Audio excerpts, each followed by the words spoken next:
sequence, my opponent shoots in for a single leg takedown from an opposite fighting stance, and I defend against the takedown utilizing a technique wrestlers often refer to as the switch. Once my opponent hefts my leg off the mat and secures a single leg position, the first thing I focus on is the positioning of his head.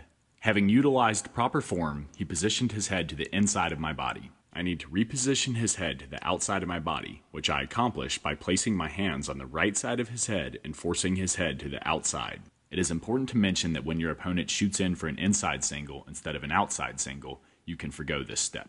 Next, I reach my right arm over my opponent's right arm, shoot my arm downward and between his legs, and then hook it around the back of his right leg. Once accomplished, I rotate my body in a clockwise direction and lift his lower body upwards using my right arm. This action pulls his center of gravity forward, not only causing him to release his grip on my leg, but also collapse to his knees.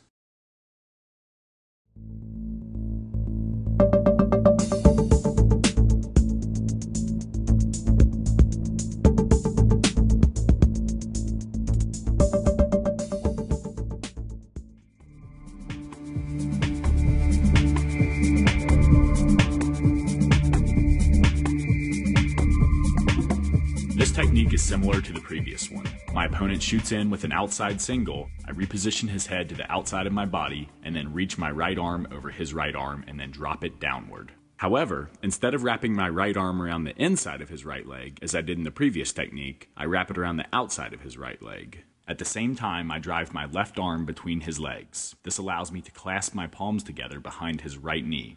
Once I assume this position, it makes it very difficult for my opponent to keep my trapped leg elevated, which allows me to drop my foot to the mat.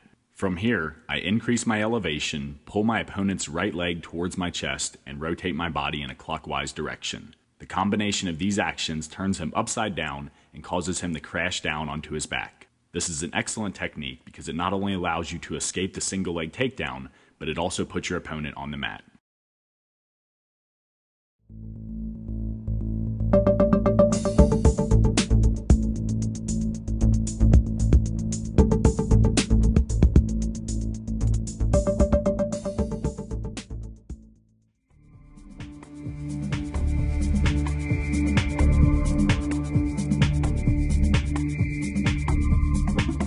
This technique is very similar to the previous one. The primary difference is your hand positioning.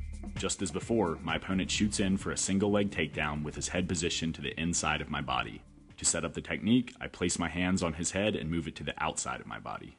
Once accomplished, the technique takes a slightly different turn. I shift my right hand to the back of my opponent's head and then use that control to drive his face towards the mat. This weakens his hold on my trapped leg and allows me to drop my foot to the floor. From here, I pivot on the ball of my right foot, step my left leg forward, rotate my body in a clockwise direction, and wrap my left arm around the back of his right leg.